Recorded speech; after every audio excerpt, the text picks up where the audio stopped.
Hello Pisces. Pisces လေးအတွက် collective love reading လုပ်ပေးမယ်နော်။ဂျားရမှာ sorry ပါ2ရက်နောက်ကြာသွားတယ်။2ရက်ဆိုတော့အရှိရဗီဒီယိုလေးနဲ့အားလို့နော်။ရလား Pisces လေး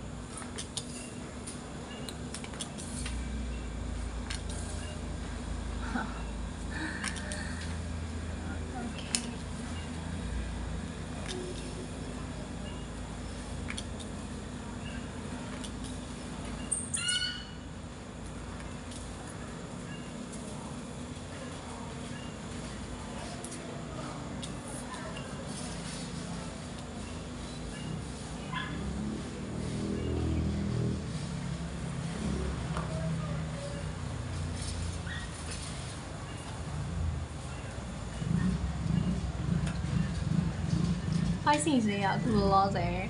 စကားမပြောနေရလို့ရှိရင်နော်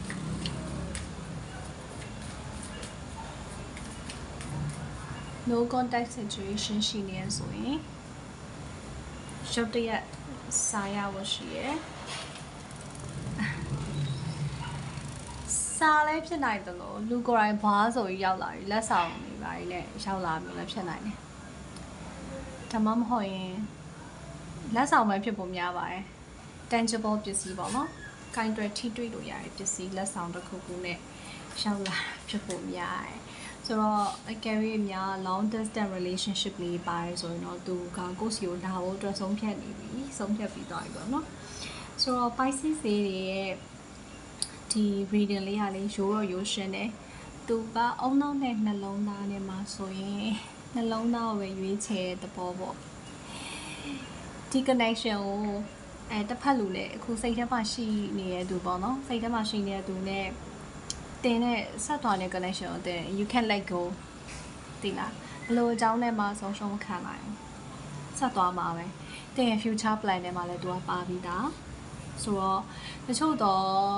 Pisces တွေမှာယောက်ျားလေးတွေပါတယ်ဆိုတော့သူကနှစ်ယောက်ကိုပြိုင်ပြီးရွှေ့နေရပါတော့ဆိုတော့တပ်ပါတီအနှောက်အယှက်ရှိရယ်ကိုမကြိုက်တော့တဲ့ ace က main ကလေးကနေကိုတစ်ချိန်လုံးစာပို့နေရတော့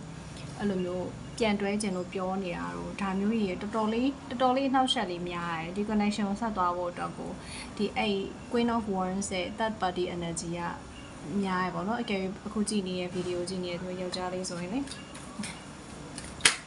ဆိုတော့အကယ်၍မိသားစုလုပ်ငန်းတွေပိုင်းကိုယ်ပိုင်ရှိရဆိုတော့အောင်မြင်ဖို့များတယ်ကိုယ်တိုင်ဦးစီးပြီးတော့ဒီအောင်မြင်အောင်လုပ်နေရတာပေါ့နော်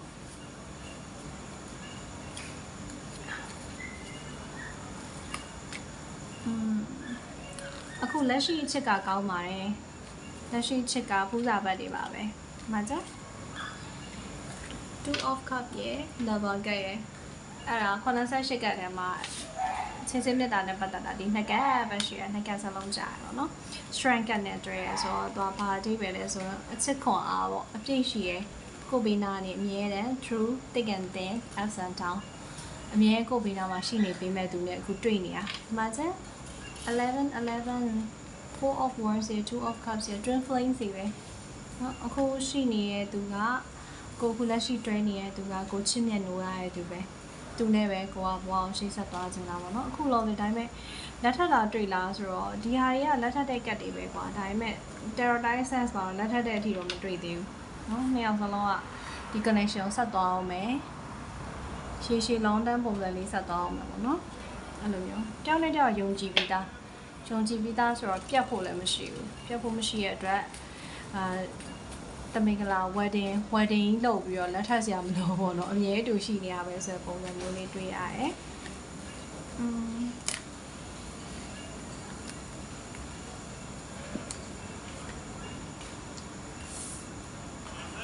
တချို့တော့ Pisces တွေရကြတော့လေအဲ့ ace ကိုမပြတ်သေးဘူးဒီလားမပြတ်သေးဘူးအဲ့ energy ကိုဖြတ်မှတ်ရမယ်အဲ့ ace ကိုမပြတ်သေးဘူးမပြတ်တဲ့ခါကျတော့ကိုကသူ့ social media ကနေတော်တော်ပြီးတော့ချောင်းကြည့်ကိုနဲ့သူနဲ့ပြတ်ခဲ့ရအောင်စိတ်မကောင်းဖြစ်ပြီးတော့ဝမ်းနဲ့အဲ့ energy ကသွားပြီးတော့ချိတ်ဆက်နေရဖြစ်တဲ့အတွက်ရမ်းဖက်ရကစားပိုးမိရဖုန်းပြောမိရပေါ့နော်ဆိုတော့အဲ့ဒါကဒီ connection မှာအနှောက်အယှက်ရှိနိုင်တယ်စိတ်ကမပြတ်သားသေးဘူးဖြစ်နေရပါတော့စိတ်ကဖြတ်လိုက်ပါတော့ဖြတ်လိုက်ပါအသေးကွဲခံစားချက်ကြီးကိုဖယ်လိုက်ပါတော့เนาะ ဟုတ်ပါပြီချို့ Pisces စီကပြတ်တာမကြသေးဗီဇပြတ်တာမကြသေးအခု relationship တစ်ခုမှရောက်နေတာပေါ့နော်အခု relationship ကအမှန်ပဲကောင်းတယ်တော့ no doubt ကောင်းတယ်ဒီခုပြတ်သွားတဲ့ relationship ကတော့လုံးဝ dead end ဖြစ်သွားပြီနော် X ကိုတတိယနေအောင်မျှော်နေရတော့လုံနေနေရောဘာဖြစ်လို့လဲဆိုကန်ကုံသွားပြီမရှိတော့သူနဲ့ကိုယ်နဲ့ကြားမှာ energy မရှိတော့နောက်ဆုံးလုံးဝပြတ်သွားပြီဆိုတော့ကန်သမားအနေပြောင်းမှာတွေ့ရတဲ့အခုချစ်ခွင့်ရတဲ့ချစ်သူကိုချစ်ပေးလိုက်ပါတော့တမိုးထားလိုက်ပါနော် extra message အနေနဲ့ကတော့နိုင်ငံခြားသွားချင်နေတဲ့သူတွေရှိရဆိုရင်နည်းနည်းလေး4လလောက်ကြာအောင်မယ်ဒီ4လလောက်အတွင်းလေဒီ4လလောက်အတွင်းမရောက်ဖြစ်သေးဘူးเนาะကြောင်းပေါ့ကြောင်းမရောက်ဖြစ်သေးဘူးကြံ့ကြာနေဦးမယ်เนาะနည်းနည်းလေးစိတ်ရှည်ရမယ်စိတ်ကလေးရှည်ရမယ်ဒီ4လကြုံမှာပဲအောင်မြင်မှာတွေ့ရတယ်ကျန်တော့အခုရှိနေတဲ့လက်ရှိရှိနေသူကလူမှန်မယ်ဆိုတဲ့အခါကျတော့သူနဲ့ပဲ happy life happy family ဖြစ်မှာမှာကျန် 10 of cups ရမ်းပျော်ရွှင်ရတဲ့မိသားစုလေးတည်ထောင်နိုင်မှာပါဆိုတော့ Pisces စီ good luck ပါreading လေးကရိုးရှင်းတယ်ဒီက X energy လေးပဲX energy လေးကိုနည်းနည်းလေး